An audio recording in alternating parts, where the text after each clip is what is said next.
એને અમને જોયા નહોતા, અમે એને અમને ને અમે એને નહોતો જોયો. એકવાર લાઈટ ફિટિંગ કરવા આવ્યો ને મારા ઘરના ને વસીકરણ કરાવ્યું ને દાણા કઈ વાલ્મીકી પાસે એના ગામડે કરાવ્યો ને ખવડાવી દીધું લઈને વયો ગયો. મારો છોકરો રહેતો નથી યાર. એના માટે તો હિરોઈન કહેવાય, એવું કેવું હોય ને તો કહેવાય એમ. એના માટે ને તમારા માટે એટલે મારા કરતા છોકરો ખરાબ લાગે એમ, બીજું કઈ નહીં. એટલે તમે છોકરી તમારી ઘરવાળી કરતા છોકરો નબળો હશે. આ હાવ નબળો ગોદડા જેવો લાગે યાર. હેલો, હા મનસુખભાઈ, જય માતાજી. જય માતાજી. હું રાજકોટ થી બોલું દાદા. કોણ બોલો છો? હું વ્યાસ બોલું, બળવંતભાઈ વ્યાસ. વ્યાસ? વ્યાસ વ્યાસ. હા, ઓલા ચડગાળા નો આવે ઈ. હા ઈ મારા. તો આપણે અટાણે હું ભવાઈ મંડળ કરવાનું છે? ના બાપા ના યાર. ઠીક, તમે આખો ઇતિહાસ દો છો એટલે ના એટલે મેં કીધું મારે એને સાહેબ ઓલી થોડીક તકલીફ હતી મારા ઘરવાળાને. હું છે મારા ઘરવાળાને લાઇટ ફિટિંગ કરવા છોકરો આવ્યો હતો તમારે ઘરે? હા, મેં એટલે થાંભલામાં એલોજન ફીટતા ને દુકાને જઈને નંબર માંગ્યો. એને અમને જોયા નહોતા, અમે એને અમને ને અમે એને નહોતો જોયો. એકવાર લાઇટ ફિટિંગ કરવા આવ્યો ને મારા ઘરના ને વસીકરણ કરાવ્યું ને દાણા કઈ વાલ્મીકી પાસે એના ગામડે કરાવ્યો ને ખવડાવી દીધું લઈને વયો ગયો. મારો છોકરો રહેતો નથી યાર.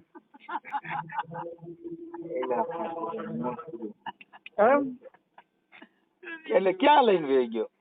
અત્યારે એને બેન ના સપોર્ટ થી જુનાગઢ લઈને વયા ગયા મારા ઘરના ને. એને આજ મહિના થઈ ગયા, પોણા 4, હમણાં 30 તારીખે 4 મહિના પૂરા થાય યાર. મોત કર્યું ભાઈ. બાઈ દેખાવડી હતી બહુ? હા યાર. એના માટે તો હિરોઈન કહેવાય, એવું કેવું હોય ને તો કહેવાય એમ. એના માટે ને તમારા માટે? એટલે મારા કરતા છોકરો ખરાબ લાગે એમ, બીજું કઈ નહીં. એટલે તમે છોકરી તમારી ઘરવાળી કરતા છોકરો નબળો હશે. આ હાવ નબળો ગોદડા જેવો લાગે યાર. હા, અને 24 વર્ષનો છોકરો ને મારા ઘરના ની 37 વર્ષ ઉંમરે મનસુખભાઈ. અને અમારે બે ને 15 વર્ષ તો પ્રેમ આવેલો હતો. 24 વર્ષ બે ની ઉંમર છે ને તો ઘરે બે ને અમે બે માણસ ઘરે કીધું પ્રેમિકા હોય ને, પ્રેમિકા, હા ઈ પ્રેમિકા રહી ને ઈ આપણે ને પ્રેમ કરતી કરતી બીજાને કરવા માંડે પ્રેમ. એટલે ઈ આપણે છે ને જનરલ ડબ્બામાં પિયા જાય. એ વાત સાચી દાદા. 30 વર્ષનો અનુભવ ને 8 વર્ષનો છોકરો મારે યાર રહેતો નથી છોકરો. એટલે તો કઈ વાંક નથી, નકર તમે કહો તો કાલે હું રાંધવા આવું, બીજું તો કેમ કરવું? અરે ના બાપા, તમને થોડું મારે એવું કહેવાય છે. આ તો મને 1-2 જણા કીધું કે મનસુખભાઈની સલાહ લ્યો કાંઈક, એટલે મેં ફોન કર્યો. આપણે અહીંથી તો કાંઈ વાંધો નહીં, લઈ લ્યો સલાહ. હાલો બોલી ભાઈ, આમ ભરી લેવાની છો. મારે આમાં ધ્યાન દેવું છે, નકર આ ક્યાંક બીજે ભાંગરો વટા એમ છે. હાલો કાંઈ વાંધો નહીં, થઈ ગયું ગોઠવણી, બરોબર. હવે તમારી ઘરવાળીના નંબર છે? મને ફોન કરે ને છેલ્લા મહિના દિવસથી ફોન આવે તો એને મને ફોન કરવા માટે પર્સનલ ચાર્જ રાખ્યું હતું. એ ઓલાના હાથમાં આવી ગયું ને તો એને તોડીને નાખી દીધું. એટલે ઈ ચાર્જ સમાજનો છે? બાવાજી. ઈ બાવાજી તમે ભામણ, બે થયા ભેગા? હા હા, ભાવે ને ભામણ જ ક્યાંક તો જિંદગી બગાડ નાખી અમારી. હવે આમાં શું કરવાનું? હવે તમે મારી વાત સાંભળો. હા સાહેબ. આપણે એમાં શું ગોઠવણી કરવી ઈ કરો ને ભાઈ. હાલો ને. મારે છોકરાને માં દેવી છે ભગવાન. છોકરાને માં દેવી? હા, છોકરાને માં દેવાની થઈ એટલે છોકરો માં વાળો થાય ને તો મારે કરવો એમ. કાંઈ વાંધો ના. હાલો તો હવે એમાં આપણે કઈ ગોઠવણી કરવી જોઈએ, હું કરું છું. પણ અરે મનસુખભાઈ, ગયા શનિવારે સાહેબ મને ફોન આવ્યો ને, 1.5 કલાક વાત થઈ મારા ઘરના. પછી 20 મિનિટ 2 મિનિટ પછી પાછો ફોન આવ્યો. તમારું એડ્રેસ લખો તો જુનાગઢ જોશીપુરા એટલું લખાયું. અહીંયા કૃષ્ણ બોલી કે ઓલા ફોન છતી સાત ફાડી નાખ્યું. હાલો થઈ ગયો. હવે મારે સાંભળો, તમારું નામ બોલો. બળવંતભાઈ લલિતભાઈ મંડલી. બળવંત? હા, બળવંતભાઈ. બળવંતભાઈ લલિતભાઈ મંડલી. લલિતભાઈ મંડલી. મંડલી. હા ઓકે. અને વ્યાસ? વ્યાસ. ઓકે, હાલો થઈ ગયું. હવે હું એમ કેતો તો આપણે તમારા ઘરવાળીનું નામ શું છે? વિરલબેન બળવંતભાઈ મંડલી. હા, વિરલબેન. હા, વિરલબેન. હાલો વિરલબેન બળવંતભાઈ. હાલો થઈ ગયું. હવે મને નંબર કોના ચાલુ છે? એના ઓલો ભગાડી ગયો, એના મોબાઈલ નંબર ચાલુ છે? ભગાડી ગયો નું નામ શું છે? રવિ નંદલાલ કુબાવત. રવિ નંદલાલ ઉબાવર. ઉબાવત. હા બાવાજી. હાલો ઈ થઈ ગયું. હવે હું એમ કહું છું ઈ રવિના મોબાઈલ નંબર ચાલુ છે બંધ છે. તો આપણે એનો કોન્ટેક્ટ થાય કે ન થાય? એનો નો થાય ને, એ તો હવે હાલો, તકલીફ છે. આ રવિ કુબાવત ઈ ક્યાં ગામનો છે? બાજુનું ગામ અડાળા. ક્યાં તાલુકાનું અડાળા? રાજકોટ જ. રાજકોટ થી આપણે મોરબી રોડ ચલો એટલે ગવીદળ આવે પેલું, ખબર હે? હા રાજકોટ. એક મિનિટ હો. રાજકોટ તાલુકાનું કયું ગામ કીધું? રવિ નું અડાળા ને મારું રતનપર. અડાળા. અડાળા. અડાળા. એનો તાલુકો જિલ્લો રાજકોટ. બધું રાજકોટ. હા. ઓકે. અને તમારું રતનપર? હા. ઓકે. હવે મને ફોટા બોટા ને એવું કઈ છે તમારી પાસે? હા હા મળે ને, મળે. બરોબર. હા. એમની પણ આ તમારા ઘરે આવ્યો હા. તો આ તમારી ઘરવાળીને ની ગ્રીલ નાખી કેવી રીતે? અરે એ મારા ઘરે આવ્યો ને પહેલી વાર, એટલે મને 3 વાગે મેં ફોન કર્યો દુકાનેથી લઈને, એટલે મને કે કલાકમાં આવું ભાઈ. એટલે હું 4 વાગ્યા સુધી 4:30 સુધી બેઠો. આવ્યો ને એટલે હું ધંધે વયો ગયો. એટલે 6:30 મારા ઘરના ફોન આવી કે ઇલેક્ટ્રિક વાળો ભાઈ આવ્યો. મેં એલોજન પહેરી ફીટ કરાવી લે, કબાટમાં પૈસા પડ્યા મારા, એમાંથી મજૂરી દઈ દે. મારા ઘરના કે સામે બેન ને હું બોલાવી લઉં, ફીટી બેવવા અજાણ્યો માણસ. એટલે એ બેન ને બેનપણીને બોલાવી, બેનપણી યાર છોકરાનું ચા બનાવી. ચા પીને ગયો, પછી રાતે 12, 12:30 વાગે ને એટલે દારૂ પીને મારા ઘરના ને ફોન કરે. એટલે 3 દિવસથી ફોન કર્યા ને મારા ઘરના રેકોર્ડિંગ રાખ્યા. હું હુઈ ગયો હતો 3, હું વહેલો હુઈ જાવ. હવે મારા 5:30 નો ધંધો હોય ને, એટલે તો રેકોર્ડિંગ રાખ્યા ને મારા ઘરના જેમ ફાવે એમ. તમે શેનો 5:30 નો ધંધો શેનો વહેલો કરો છો? મારે ફ્રૂટ નો ધંધો. ફ્રૂટ સવારે વેચવાનું હોય ને એટલે. ઠીક ઠીક. એટલે એને 3 દિવસથી મારા ઘરના જેમ ફાવે ગાયરું દીધી, રેકોર્ડિંગ રાખ્યા. ચોથે દી મને કીધું તો મેન મારા ઘરના એને ઘરે જઈને જેમ ફાવે એમ માર્યો. એના મા બાપ હતા ને તોય. તો પછી 10 દી થયો ને મનસુખભાઈ, તો મને રાતે 8 વાગે એમ 2 માણસ છોકરો જમતા હતા, મને ફોન આવ્યો કે તમે ભાભીએ મને ભલે માર્યો, આજીવન માટે આજથી માનીને કાલનો દી ભાભી મને જિંદગીમાં ન ભૂલે. બસ આટલી જ વાત. 3 થી 4 નો લઈને વયો ગયો. તો ઈ તમારી ઘરવાળી એની બાજુ હોય કાકા. એ તમે સમજ્યા? બોલી બાઈ તમને ખરાબ નો લાગે ને, એટલે ભેગી બબે લાફા માર્યા કર્યા. પણ ઈ તો પોસા લાફા હોય, એટલે ઈ તો એને પ્રેમના લાફા સારા લાગે. તમારા 2 ઘા લાગ્યા હોય, બાકી બીજા ઘા નો લાગે. આ ઘાયલ દલડાની વાતો કોની આગળ કરી. અમારું દીકરું ઘાયલ થયો. હવે અહીંયા ભાઈ આ હારું પ્રેમ કેમ થતો હોય? ભોસડીનું આનું ક્યાંક ટ્યુશન રાખવું જો. આ હારું થાય છે? આ ગમેની બાઈ સીધી 30 વહી જ જાય. 37 વર્ષમાં જોડાવના, 12 વર્ષ લગ્ન નથી, 8 વર્ષનો છોકરો હે. આજે ગૈરું ન બોલતા, એમાં હું બઈ રહું સાંભળતી હોય ને આ પાછા. સોરી. અમારા એકઈ ઓડિયો ની અંદર અપશબ્દ નહીં બોલવાનો, આવી બધી મર્યાદા વાળું કામ. એટલે શું છે કે લેડીઝો, દીકરીઓ, માતાઓ, બહેનો બધા આખું કુટુંબ પરિવાર સાથે રહીને સાંભળતું હોય. અને આ વિડિયાથી માણસોમાં પરિવર્તન એવું આવે કે સ્ત્રીઓમાં જાગૃતતા આવે, પુરુષે જાગે કે પર પુરુષના ઘરે ન બોલાવાય, આપણે ઘરે શેડો દેવાનો બીજે દઈ દઈએ, બાઈ ને શેડો દઈ દઈએ, આવું થાય. પણ મને અત્યારે મને એમ જ કીધું મનસુખભાઈ હમણાં કાકી ભત્રીજાને પ્રેમ હતો ને એ સમાધાન કરાવ્યું. હા, એટલે તમારી ઘરવાળી પાસે જોતી છે તો અહીંયા છે, પણ એના મોબાઈલ નંબર હોય ને તો આપણે હવે એનું ટાઇટલ છે ને રાજકોટ જિલ્લાના અડાળાના રવિભાઈ નંદલાલ બાવાજી. બાવાજી જેને વ્યાસની ઘરવાળીને ઉપાડીને વિયો ગયો. બુઢા પ્રેમ. તમારી બાઈ કેટલી સાલી વર્ષની છે? 38. 38 એટલે ચાલી કરે ને. તમારા છોકરા કેવડા છે? એક જ 8 વર્ષનો. ઠીક તો નાનો છોકરો. તો આમાં તમે પ્રેમમાં છે ને ભાઈ, મને દુઃખ બહુ થયું છે. હવે આમાં શું કરવું, કેમ ભેગું કરવું? કઈક કરશું, કઈક ગોઠવણી. હવે તમારો ફોટો મોકલો. તમારી ઘરવાળીના ભગાડી ગયો એનો ફોટો છે? હે? હા, તો એનો ફોટો મોકલો. હાલો, અને આ ફોટો મોકલો. આ સોશિયલ મીડિયામાં વાયરલ કરવામાં તમારી મંજૂરી છે ને? બરોબર.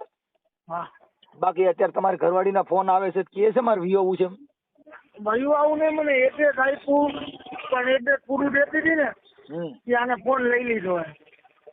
ઠીક ઠીક. હું તમારી ઘરવાળી તમારી યારે વાત કરે છે તો વહી આવવાનું કહે છે એમ કહું? ના પાડે. શું કે? ના એ કે મારે નથી આવું ને આવી. તમે હાસવતા નહોતા ને? ઈ જ નથી ખબર. અહીંયા મેં કોઈ દી નોકરી નથી, કામ બારે કઈ કામ કરવા નથી મળતું. અહીંયા કામે જઈએ ઓફિસમાં. પણ તમે વાત કરું, ઈ એની પાસે રે નહીં, બીજે લઈને વહી જાય. કેમ કે જે માણા પછી હરાડું ઢોર થઈ જાય ને એને ખીલે બાંધવું અઘરું ભાઈ. હા, એમાં સર્વિસ માંગે, સમજી ગયા? હા બરાબર. એટલે અમુક બાઈ હોય ને એને સર્વિસ જોઈ, સર્વિસ ન કરો તો ઈ શું થાય, બગડે. આપણે આમાં નવી ગાડીઓ છોડાવો તો એ મહિને 2 મહિને કંપની સર્વિસ કરવા મોકલવી પડે. બાઈ ને મહિને 15 દી એકવાર સર્વિસ એવી કરવાની, કચરો રહેવો જ નથી. હા બરાબર. હવે તમે સર્વિસ નહીં કરી, એકાદી વાર સર્વિસ કરેલી કઈ? ના. બસ તો પછી હા, એટલે અમારે મનસુખભાઈ, હું તમને કહું, લગ્ન ને 13 વર્ષથી અમારે કોઈ સર્વિસ કરવા પણ હતું જ નહીં. તમે સમજે હમણાં જો મેં એક ઠેકાણી એક બાઈએ છે ને કોર્ટમાં દાવો કર્યો તો મારા ઘરવાળે મને કઈ કામ કરવા દીધું નથી, મને કોઈ દી ગાયર કાઢી નથી અને મારી હારે બાંધ્યો નથી ને એટલે મારા છૂટાછેડા જોઈશ. લે હા, હમણાં છાપામાં હતું, સંદેશમાં. અને પાછું એને છોકરાની બેન ને મમ્મી પપ્પા ની બધાની કાપ છે મકાન ઉપર. મારું મકાન હોય ને એના ઉપર ટાક, સમજી ગયા? એટલે મકાન કઈ ન દે, મકાન બાઈ ના નામ લખ્યું છે, એને સબસિડી મળતી હતી ને એટલે ઘરના નામનું હોય. હા, ઘરના નામ. કઈ વાંધો નહીં, તો એ કઈ ઉપાધિ કરતો નહીં, પણ તે પોલીસ સ્ટેશનમાં ભાઈ અરજી લખતી હતી કે નથી લખી? અરજી તો લઈ લીધી પછી કે મેત્રી કરાર કરી લીધો એટલે અમે કઈ કરી ન ગયા. તો પછી તો એક કામ કરજે, એ બધું ઈ થઈ જાય બધું આગળનું કાર્યક્રમ. પણ છે ને ભાઈ, હવે આની અંદર તું છે ને મને ફોટો મોકલ, પણ આમાં તમારે ધ્યાન રાખવું જોઈએ. તમે સમજી, આ તારા ઘરવાળીને ધ્યાન રાખે. આમાં હું છે તને એવી અણહારી ન ઉજી કારણ બીજે યારે લફરું થઈ ગયું છે. અરે મનમાં નથી વિચાર્યું એમ મેં કહું. એ તમે વેલા સુઈ જતા ને પછી આ રાતે વાત કરતા હોય, સમજ્યો? હા, હીલું કરતા હોય ને એમાં આ બધી જિંદગી બગડી. હા, વાંધો નહીં. હવે બીજું તો શું કરો? હવે તમારા 2 બાપ દીકરો 2 જ રહ્યો છો કે તમારા મમ્મી પપ્પા કોઈ હારે છે? નથી, મારા મમ્મી પપ્પા નથી. તો હાથે રાંધીને ખાવ છો? ના, હોટલમાં. અરે જિંદગી બગડી ગઈ. હોટલમાં ખાય ને કપડા બહાર ધોવા દઉં દુકાન. એમાં તો બહુ. એને આ તમારી ઘરવાળી છે ઈ ક્યાં ગામની છે? મૂળ એનું ગામ વાંકાનેર તાલુકાનું હરદાર ગામ. હા, એને માવતરનું ગામ. હા, અને રીએ તો વર્ષોથી એનો જન્મ વાંકાનેર હોમ, અને મારા સાસુની રીએ માર્કેટિંગ જૂનું હોય કૈણાભાઈ નું ગાર્ડન. ક્યાં કણે? આપણે રાજકોટ આરટીઓ નહીં, રાજકોટ. હા, આ આરટીઓ ની પાછળની શેરીમાં શિવમનગર 3 માં. બરાબર. તો એમને તમારા હાવ હારા ને એ તમારી બાજુ છે કે એની બાજુ? મારી બાજુ. શું કહે છે? ઈ કે ભાઈ અમને ખબર જ છે અમારી દીકરી આવું નહોતી, બરાબર, ગમે એ કઈક રાજકારણ થયું એમ. કાંઈ રાજકારણ ન હોય, હું પૈસા વાળા ભારે ભાગે. આ અટણની બાયુ છે ને એને ખાવા દો, પાણી પૂરી દો, હારી ગાડી દો, સીધી હલકી થઈ જાય. ભગવાન જાણે શું છે. મકાન નથી, છોકરામાં કઈ લઈ લેવાનું નથી. હારી ગાડી 10,000 રૂપિયાની જૂની ગાડી લીધી અને 5,000 રૂપિયા બાકી, એને કેક કોરો દઈને દીધો હોટલ વાળાને. કઈ ગાડી એ નથી, સાયકલ એ નથી હારી એમ. કાંઈ વાંધો નહીં. હાલો આપણે એ ગોઠવણી કરી.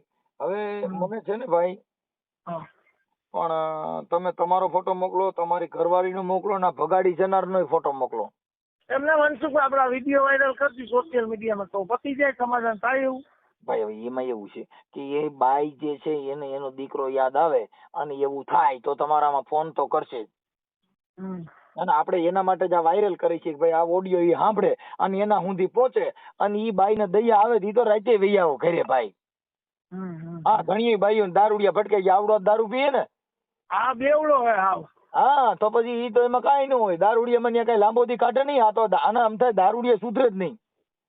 એટલે 8 દી પેલા ફોન આવે, મને એને કીધું તમે મારા ઘરવાળા હો, તમે મારા ભગવાન હો, બધું સાચું, તમે મને માહી દઈ દો, મારા છોકરાના માહી. મેં કીધું તું એને મારા ઘરની સામે રે ભાડે, તારો તમામ ખર્ચો હું પૂરો પાડીશ, બરાબર. છોકરાનો ભણવાનો બધો, તાર કામે નથી જવાનું, હું તને મકાન રાખી દઉં, તું અહીં રે મારી તારી પાસે જા કાયમી માટે. પણ હું આ બેવડાનો વિશ્વાસ ન કરું. રાતે તમને બે હુવડાવી દીધા, મારા છોકરાને ગળું દબી દે, પછી હું એને મારી નાખું તો મને હું હાથમાં આવડું? મારો છોકરો તો ગયો ને મારા હાથમાંથી. તો એ વાત તમારી સાચી છે. ના પણ છોકરો ન દેતા હો. નો જ દઉં. મેં એને એમ કીધું તારે ડિવોર્સ જોઈએ, તારે એના ભેગું રહેવું હોય તો હું તને છૂટાછેડાનો ડિવોર્સ આપી દઉં. એ કે હું તમારે શું કામ ડિવોર્સ લઉં, તમે મને ક્યાં હેરાન કરી? હવે એમાંય કીએ લ્યો. એવું રેકોર્ડિંગ છે હા તમારી પાસે? હા, ઓલા મોબાઈલમાં ખરો પડ્યો મોબાઈલમાં હે. અને પાછું હમણાં 4-5 દી પહેલા ફોન આવ્યો તો મને એને એમ કીધું થોડો ઘણો સામાન હે ને તમારો અહીં મારી પાસે આવી ગયો તો થોડો ઘણો તમારો માહીનો સામાન મોકલું, રિક્ષાનું અહીંથી ગાડીનું ભાડું દઈ દઈશ, તમે અહીંયા ખાલી ઉતારી લેવો. તમારી યાર એવી વાત કરતી હોય કે મને તમે દુઃખ દીધું નથી, કાંઈ કર્યું નથી, તો એવું રેકોર્ડિંગ હોય દો ને એકાદું. સોશિયલ મીડિયામાં. અરે અમે આમાં ચડાવશું. હું સોશિયલ મીડિયામાં આ તમારો વિડીયો રહ્યો ને એ હમણાં યુટ્યુબમાં મારી દઉં. હમણાં એના ગામનું જ નામ લખી અને હાલ જુનાગઢ રહે છે. ક્યાં જુનાગઢ કઈ છે, ક્યાં વિસ્તારમાં કીધું? જોશીપુરામાં મને કીધું, જુનાગઢ જોશીપુરામાં. ઓકે અને આ વિડીયો વાયરલ થાય ને એટલે કોઈ હારો માણસ અહીંયા રેવાય નહીં દે એને. અને એની બેન રહી ને, એની બેને મને ફોન કર્યો, છોકરાની બેને જાય સપોર્ટ કરીને લઈ ગઈ છે. એની બેને મને 5-6 દી પહેલા ફોન કર્યો કે ભાઈ મારા ભાઈની જિંદગી બગડી ગઈ. મેં કીધું કાં હું થી? એ કે મારો ભાઈ મારા મા બાપ ભેગો રહેતો, 1 વાગે ઉઠતો, એની મરજીથી કામે જતો, કોઈ દી એને મજબૂર કોઈ શેઠ નીચે સાહેબ નીચે કામ ફોન કર્યો. એની બેને ફોન કર્યો એનું નામ શું છે? જીજ્ઞા. હે? જીજ્ઞા નીતિનભાઈ હરિયાણી. જીજ્ઞા બેન નીતિનભાઈ હરિયાણી. નીતિનભાઈ. તો મને કે મારો ભાઈ અત્યારે ટિફિન લઈને કામે જાય. તો મેં કીધું તમે તાર ભાઈને પેલા નો ખબર પડતી કે આવું ન કરાય, મારો માળો નો વિકે. કે એક છોકરાની માં ગઈઢી આખી. મેં મારી બાયડી નો વાક કરે, તારા ભાઈ નો વાક નથી? લઈને વહી ગયો તો તેથી તમને નહોતી ખબર કે મૈત્રી કરારમાં તાર ઘરવાળા સહી કરી નીતિન હરિયાણીએ? તો તેથી નો ખબર પડે કે મૈત્રી કરારમાં સહી ન કરાય. બરાબર. અને હવે તમે 3 મહિના પછી એમ કહો મારા ભાઈની જિંદગી બગડી ગઈ, રાખો તમે. એ તો બાઈના ખર્ચા કેવડા? મેં કીધું તમને ખબર પડવી જોઈએ ને, તાર ભાઈને ખબર પડે કેમ કોકની બાઈ લઈને જવાય, ખર્ચા કેવડા. તો હાલો કાંઈ વાંધો નહીં. મને ભાઈ આપણે બળવંતભાઈ મને તમે છે ને તમે ફોટો મોકલો. હા અને એવું બધું કરો. મને ઓલા રેકોર્ડિંગ છે એ હમણાં હું ઘરે જઈને તમને કાઢી દઉં મોબાઈલ માંથી. પણ એ તો તમારે વાર લાગે. હા તો પછી અટાણે મારે હમણાં વિડીયો ચડી જાય આગળ હમણાં જ. હા હાલો. હા તો મોકલી દો એટલે ચડાવી દો. હાલો મને આમાં ફોટા ને એવું નાખો કાંઈક. હાલો ના ફટાફટ હો. હા ઓકે. આ સોશિયલ મીડિયામાં વાયરલ કરવામાં તમારી મંજૂરી છે ને? હા ઓકે સાહેબ હાલો આવવા દો ફટાફટ. હા